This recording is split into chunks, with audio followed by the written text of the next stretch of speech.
Laziali all over the world. Welcome to another episode of Lazio Lounge.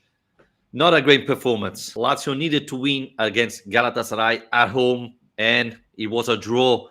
Even not a great performance. We didn't see what we were hoping to see. Alistair McKenzie, hello, how are you? Um, we was hoping to see a Lazio win, even losing didn't change that much. A draw lost yesterday didn't change that much. Um, a little bit disappointed by the performance of our team. Anyway, we passed the group phase of Europe League, which I think is the first objective of the year that we achieve, but not the performance we were hoping for, especially after Sunday against Sampdoria. Lazio played much better. Yeah, absolutely. And I think especially in an attacking sense, if you see the way that Lazio attacked Sampdoria in the first half of that match and just completely blew them away that quickly, it just goes to show again how unpredictable this Lazio team is this season. The fact that they're capable of such kind of wildly differing performances in both an attacking sense and a defensive sense from one game to the next. I mean, very, very blunt yesterday. I thought Zaccagni was the brightest of them all. I think we'll get onto that, but I don't know. I mean, something that's a friend of mine said, which I wanted to put back to you, is: do you think there was a sense of storing energy for Sassuolo? Do you think it was actually just a case of, well, we're already through, let's just get through this and keep a bit of energy in the bank? Do you think they weren't that bothered about winning the group? I honestly hope not, because otherwise, I mean, this was a much more important match than the Sassuolo one, right? We already talked about it. We needed to win. Let's not forget, because now, next Monday, we're going to pick a team relegated from the Champions League. There's Barcelona, Borussia Dortmund, Sevilla. There are a lot of good teams. So Lazio desperately needed to win to avoid one of these teams and try to go as further as possible in the competition. So if this is the reason why, then guys, you completely got it wrong. One of the things most disappointed, Alistair, was we were so slow moving the ball, so slow. And this made the job so easy for Galatasaray. And let's be honest, everybody expected Galatasaray to come in and put the bus in front of the goal, right? They with the draw, they finish on top. So it was no surprise to see a very defending minded team from Galatasaray. So Lazio, I don't know. I'm really disappointed because this was so important match for us. And it wasn't just that it wasn't just that Lazio played poorly. It was that Lazio failed to have any shots on target until I think it was the 88th minute. Yeah. And even that was a Zaccagni header, which was pretty easy for Muslera.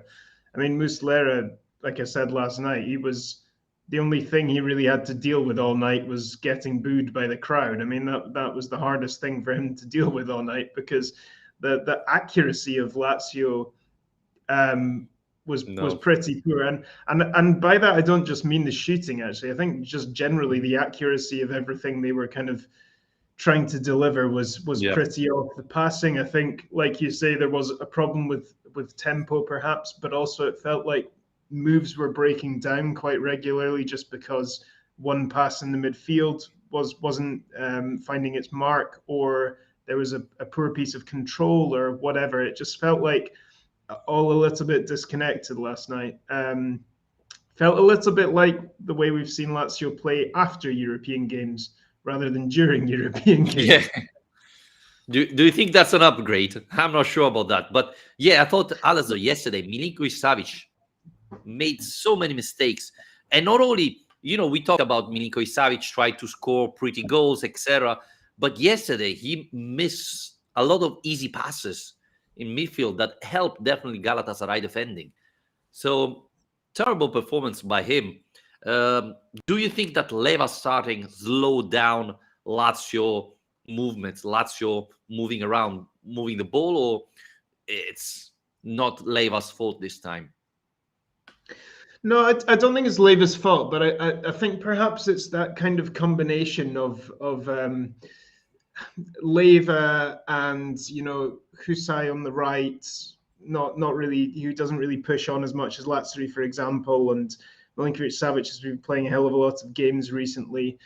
I'm not sure. I think perhaps just whatever the combination that was put out on the pitch was probably more of the problem. I mean, Lucas was the only change to the team we saw on Sunday, so I can see why you asked the question. But at the same time, maybe that in itself is the answer to the question: is that if you've got this, 10 of the same players who have just been playing a Serie A match 4 days before, and we've got this ridiculously relentless run of fixtures at the moment, perhaps Sarri did need to be a bit bolder and make a bit more rotation.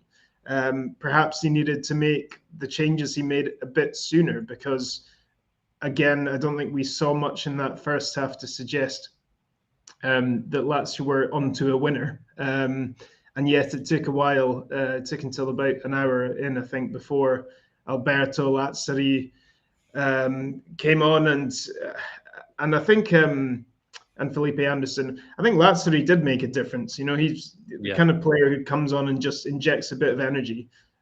He's always going to do that. And again, not totally accurate with everything he was trying to do, but it gave us a little bit of spark. But you're right. I mean, it's rare you get an opportunity like this to actually just, it doesn't matter. The pressure's off. You can actually throw everything at a team to try and win a game, because there's no downside. If you lose, but it's not going to make a difference. So it's actually a free shot to just go and try and dominate them and win the game. And they just, they weren't playing like a team that had that attitude. Yeah, one thing I was surprised to see the second half starting with the same 11. I was surprised. I was hoping and imagining that Sarri would have made some change, but seeing nobody wing up in the half, I thought, well, maybe he's not going to make changes immediately. Lazzari, as usual, when he comes in, he gives that spark. And I don't understand why, in a match where we needed to win, you play both Marusic and Isai. Marusic is so afraid of doing anything, and it drives me crazy. The other thing we have to point out, Luis Alberto didn't start. Sarri said it after the match. He had a little injury, so he didn't want to risk him. So that's why probably Basic started again yesterday. But, I mean, the only shot on target was a header of Zaccagni, 88th minute. That's simply unacceptable. In a match, you have to win. And Ciro, who was our main talking point ahead of this game, was whether or not his injury is going to be a problem. And he plays 90 minutes. So, yeah. Do you think he looked fully fit? I mean, it was quite a bad miss at the end of the first half from him. Yeah. I feel like he wasn't. I don't know. I felt like he wasn't stretching the defense as much as he usually does. His game is so much about running, and I don't think we really saw as much of that. But to be fair, Galatasaray were pretty well organized. They've got a good defensive record as well. They were kind of moving between a back four and a back five throughout the game as well. It's quite impressive. They were well drilled, so it's not.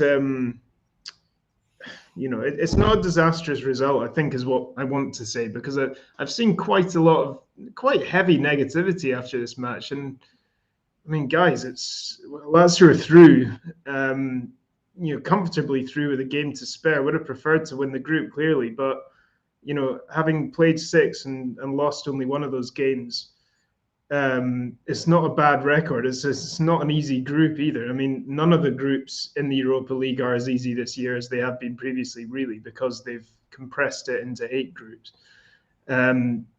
So I'm not sure I would be completely in despair about this, in the way that some people seem to be. I don't know, maybe you are. Yeah, I'm not very happy. Because, yes, Lazio lost only one match, but won only against Lokomotiv. We weren't able to beat Marseille or Galatasaray. And let's not forget that this Galatasaray is 7th in the Turkish league, which is not the Premier League. So, I thought we could do much better. I thought, again, yesterday was probably the first final of the season, and I didn't see them playing like it was a final. Um, Zaccagni, the best player, I think. I think we can agree on that. Um, but yeah, apart from that, I didn't see the other players performing as expected. Galatasaray, very well organized team, especially when they had to defend. Um, I thought we didn't have a plan because, as you were mentioning, uh, Chiro was stretching the defense, but that was it. The only plan we had in the first half was uh, kicking the ball and hoping that Chiro could dribble past to defender and score, which obviously in a day where Chiro is not 100% fit was pretty hard. Milinkovic Savic didn't do nothing. I was hoping a little bit more from Basic, but I don't think Basic played that bad. I thought Milinkovic was far worse than him. Yeah, I don't know. Yeah, Basic also frustrated me a couple of times with his passing as well, and Yeah. just things not quite coming together. Essentially, is what it is. I mean, the other thing to mention here as well is that there's this remarkable kind of disparity between the defensive record in Serie A and in Europe, because Lazio have kept 4 clean sheets in 6 games in Europe now, 3 in a row, which is the first time in 9 years Lazio have had 3 clean sheets in a row in Europe. That's, not something to be sniffed at. And I want to get your take on this. Sarri, after the match, was basically asked about this and said, I basically don't have an explanation. I cannot work out why this is happening. Maybe it's because it's a well-balanced group, so the team are more focused in these matches, but I don't really know. And I have to say, on the back of what we were talking about a few days ago, I think we do know it, and his name's Thomas Strakosha, probably. Is it that simple? Is it like Lazio have a better defensive record in Europe because Strakosha's been the goalkeeper in Europe? Well, probably that's part of the reason. Honestly, I was a little bit surprised to see Kosha starting yesterday. And I want to ask you, do you think this is it? Will Strakosha now be the starting goalkeeper both in Europe and in Serie A? And yesterday, well, I didn't know this because from the curva you couldn't see it, but they hit the post on the corner kick directly, right? Yeah. And that was pretty much the most dangerous chance they had. But yeah, apart from that, they didn't create that much. I think Strakosha is a very good goalkeeper. Definitely better than Reina stopping shots. Yesterday he wasn't really busy though, right? I don't think he made a huge impact yesterday. No. Yes, I don't think yesterday makes a big claim for Strakosha to be the number one, because he had basically nothing to do. But the importance of it is more the fact that he's actually been picked in consecutive games now for the first time this season. And obviously, as we have already spoken about earlier this week, it's the fact that he was actually finally picked for a Serie A match and made 3 important saves in that game. So the way I see it, I think it would be really harsh to drop him now for Sassuolo, because you need to have a reason to, I think, at this stage. If you've played him for 2 games in a row, the first game he's made 3 excellent saves and really stood up to the challenge of being put back in the team. And the second game, okay, not had a lot to do, but he still kept a clean sheet. That's what you want from your goalkeeper, from your defense. I don't think you really have an argument to restore a guy who's conceded 8 goals in his last 2 games at this stage. Honestly, I don't think so, but there hasn't been an official statement, right? Sarri didn't mention the goalkeeper situation at all. Tari spoke about that before the starting of a match, saying Strakosha has been here for 10 years, he's a very important goalkeeper for us, blah, blah, blah, but didn't say, yeah, we're going to renew his contract, he's a starting goalkeeper, or nothing at all. Because let's not forget that his contract is expiring in 6 months, and no news about renewing contract, right? So again, this is a big question mark, because what's going to happen? What's happening if Strakosha, let's say in February, sign a contract with another team, will he be starting still till the end of the season, or because he's signed with another team, he's out and Reina will start again? And it's also the timing of this puts Strakosha in a bit of a difficult situation, I would say, as well, because he must have at the start of this season, surely it's only human nature that he would have started thinking, well, what am I going to do next year? Where am I going to be? What kind of team should I be looking for? Do I want a new challenge overseas? Do I want to try and find a team in Serie A? Blah, blah, blah. Because if you're being overlooked by one coach and then a new guy comes in and he continues to, then your contract's expiring and you're not being given a new one, then you're going to start looking elsewhere. So now he's finally been given the possibility of staying. But is that going to be enough for him? I mean, I think this works both ways. It's quite easy to see it prism of Lazio needing to tie him down in one situation. But they're also perhaps going to have to actually convince him to, because, is he going to want to commit, say, to a 3 or 4 year contract if out of the blue he went from playing 45 games a season to being a reserve? Well, I think without Inzaghi, things have changed. So I think the main reason he lost his job was Simone Inzaghi. And at the beginning of the season, obviously, I think I got the impression that Sarri trusted his men. And Reina, let's not forget, was managed by Sarri at Napoli, like his eye. So I think he started Reina, for that reason.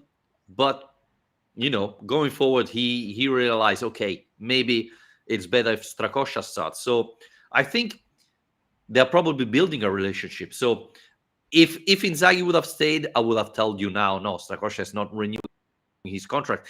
And let's not forget, first interview at Oronzo, the first guys talking was Strakosha, saying that how things now are better, how the new manager is great, etc., etc.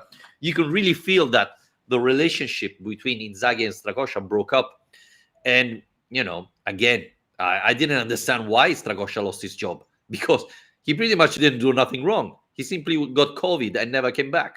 So, but talking about Strakosha and renewing contract, there's Marusic in that situation. There's Luis Felipe in that situation. It's not the only player in that situation. So, and seeing the performance of Luis Felipe yesterday, and Marusic as well, I'm not convinced that their mindset is there.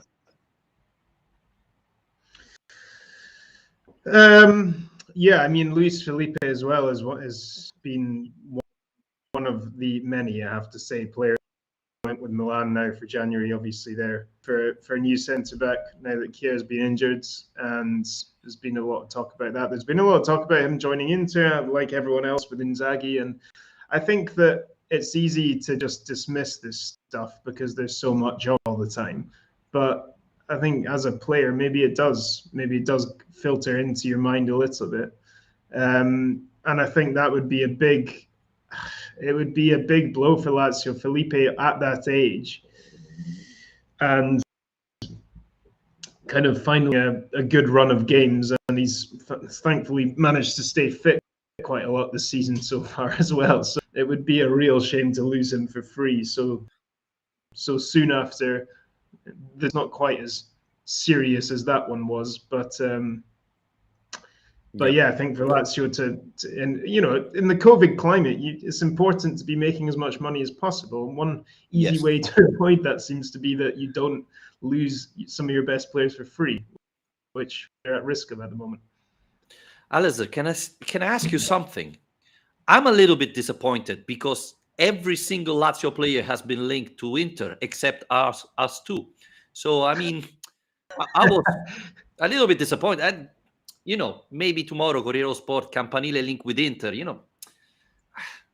Lazzari, Luis Felipe, Acerbi, everybody, every single Lazio player has been linked with Inter except us. Well, we're not players, but, we're very into the club. I mean, even the Luis Felipe rumors to Milan, 2 days ago, it was written that if Milan doesn't go through the Champions League, they will have the money to buy Luis Felipe. So I think that's pretty much over. But I wouldn't be surprised next week Gazzetta dello Sport come back and say Luis Felipe to Inter this winter. But what I wanted to say is I didn't see Luis Felipe as focused as I was hoping for. Yesterday he get a stupid yellow card, and it's not the first one this season. No. He's a great talent, don't get me wrong, but the mind is the key. If you're not focused in that single match, then your performance won't be as great as they could be. And so I think Sarri and Iglitare has to check who want to stay and who doesn't. And then from there, start making the transfer market or the plan for the future. Yeah, I think there's just too many ups and downs with Luis Felipe, which is kind of like a lot of the players in this squad, like Lazio have been in general this season. You know, he almost kind of sums up the team really in the way that he ebbs and flows. I still do believe in. I think he's got a lot of talent, but yeah, whether it's fitness or whether it's consistency or just stupid stuff.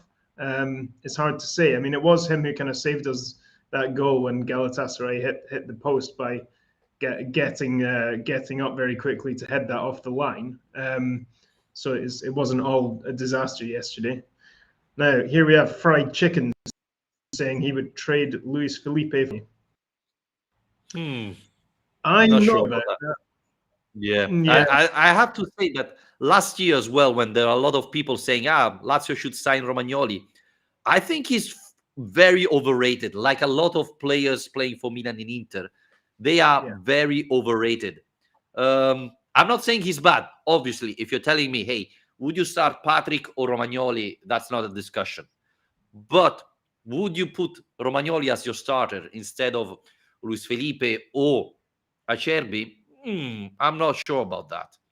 On the other side, Alistair, yesterday, 2 days ago, came out a rumor saying that, not a rumor, Pedullah said there have been rumors of Luis Felipe, as you mentioned, linked to Inter, and it looks like Inter doesn't rate Luis Felipe that much. They said, well, Luis Felipe is not a player who could start. We have De Vrij, Skriniar, and Bastoni. We think they're better than Luis Felipe. So this is our valuation. Do you agree with that? Do you think that Luis Felipe wouldn't be a starter in Inter? No, he wouldn't. Of course he wouldn't. Who's he going to get in ahead of those three? I mean, that was by far the best defense in Italy last season, and I think the problem is as well, Inzaghi never really knew exactly where to put him in his back three, because to begin with, it seemed like he was the kind of alternative to De Vrij or to Acerbi as the central defender in the back three, and I always his best position there.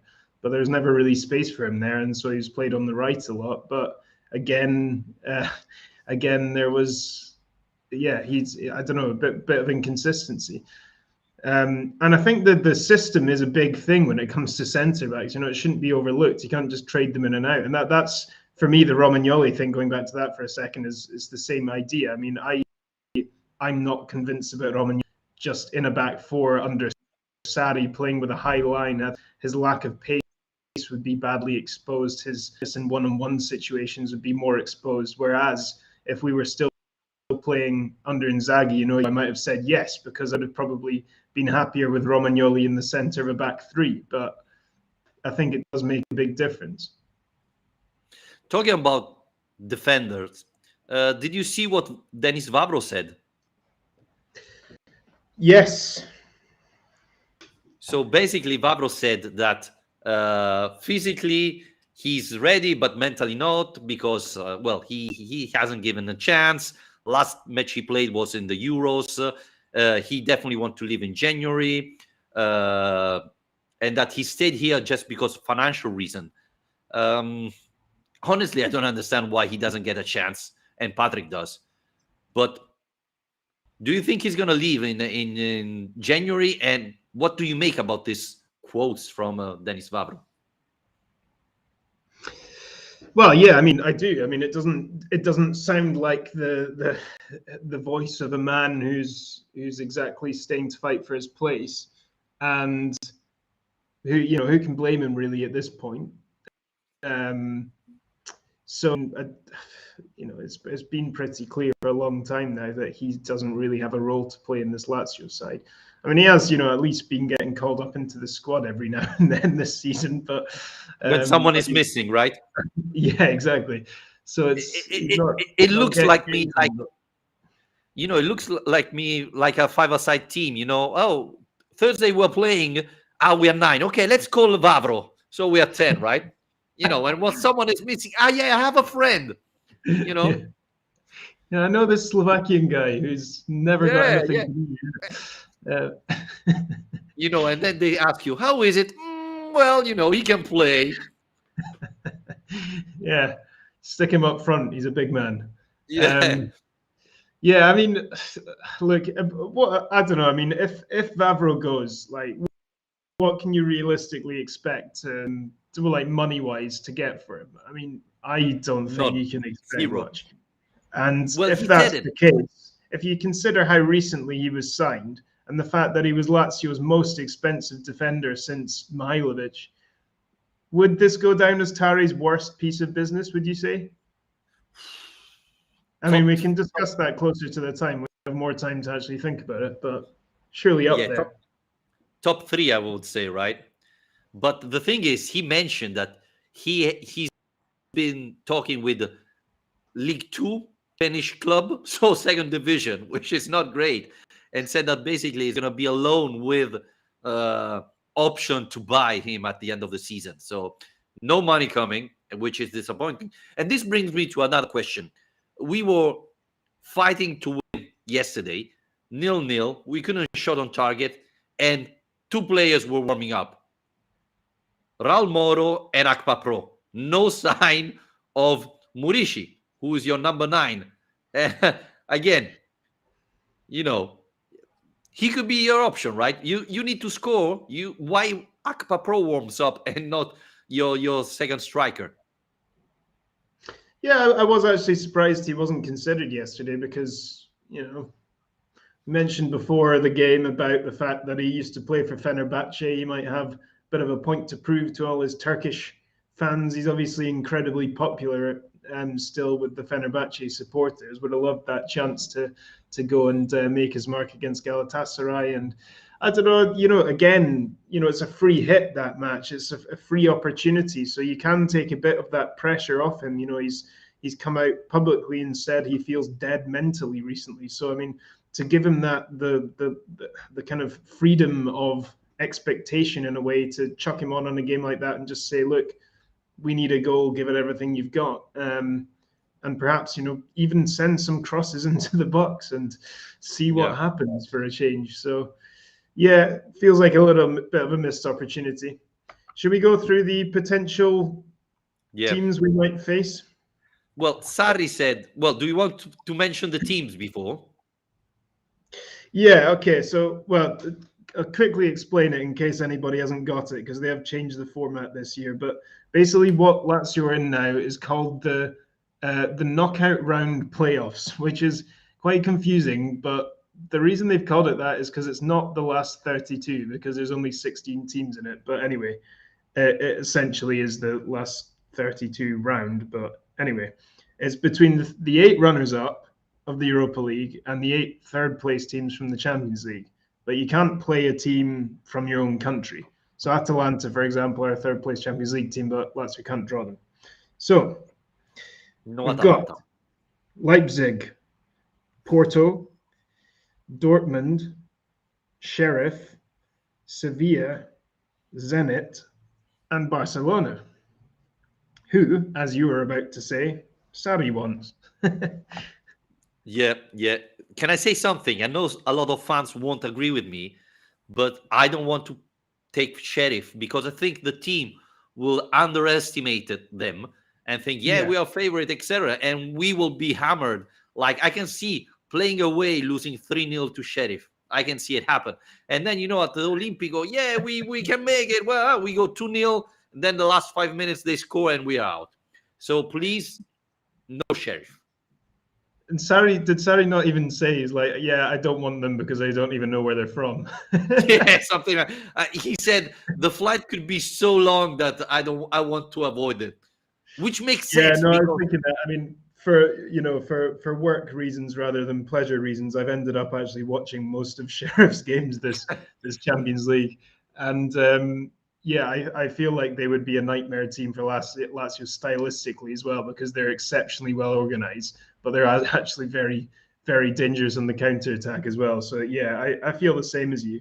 I thought it was interesting if Club Brugge had managed to finish third in their group, which I don't think they were too far off, we would have had our entire Champions League group from last season available again. I mean, we could get Zenit or Dortmund again. I mean, you'd probably take Zenit again at this yes, stage. I mean, I don't think there's any easy. There's no easy games there. I mean, that's why we needed to win the group, right?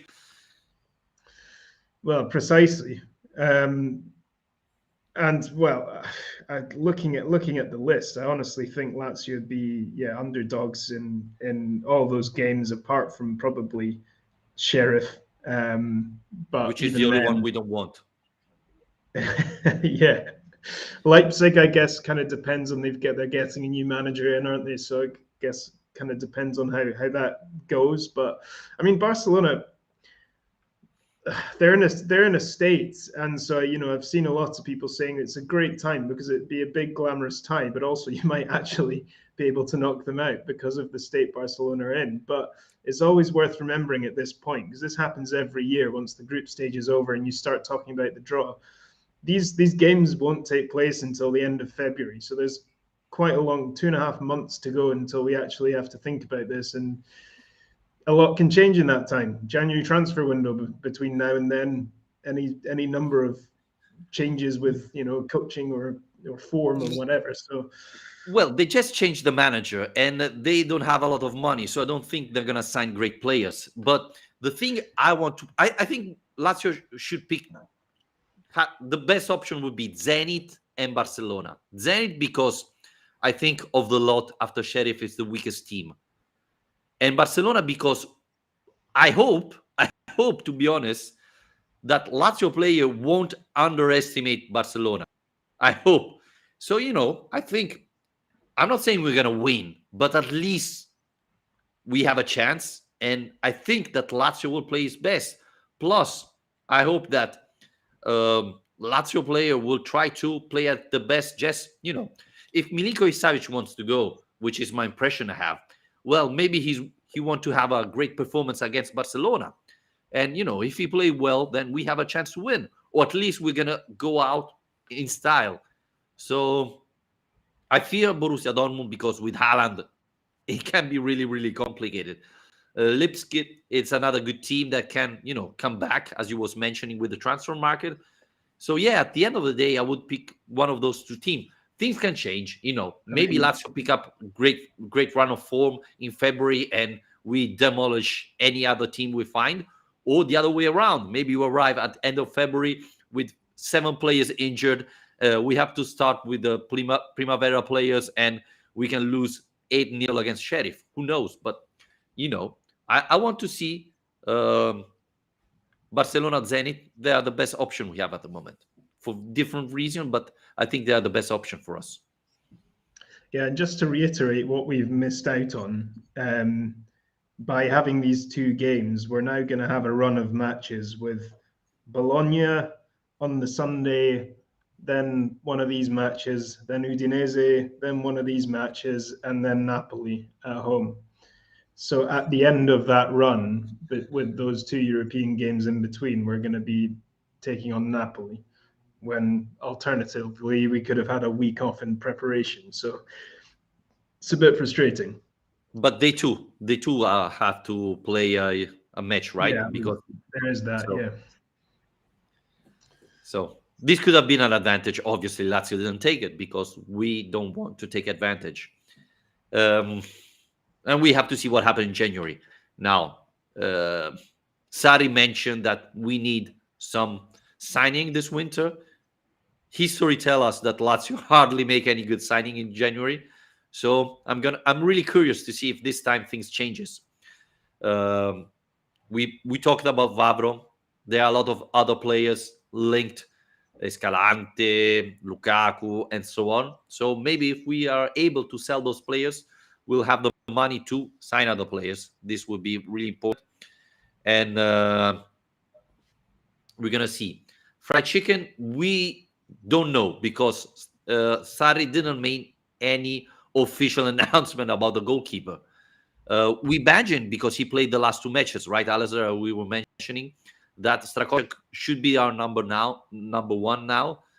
But Find who out on knows? Sunday, I guess. Yeah, pretty much we're gonna find out on Sunday. And again, on Sunday we're gonna find out if Luis Alberto will start, if he's fully fit. I think he will start, right? Because Milinkovic is out. And do you think Felipe Anderson will have another chance, Alistair?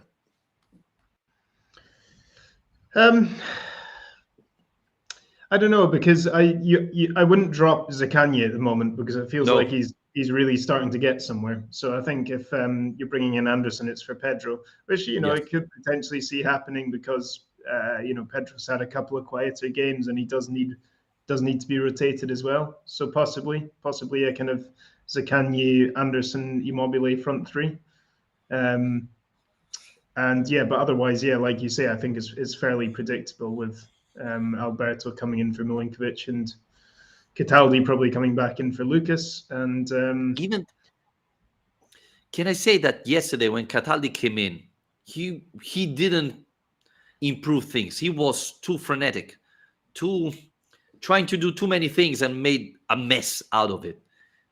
He made a lot of mistakes, and I can understand there was a sense of urgency, but you have to calm down and move the ball better. Otherwise, this simply helped Galatasaray getting the point. So I don't know. I was hoping to see a better performance from Lazio players, but anyway, Sunday we have a chance to regroup. We need 3 points, obviously, even though we already mentioned that the Champions League is hard this year, but we still have the European chance still on, and Sassuolo will be a very important test, right, Alistair?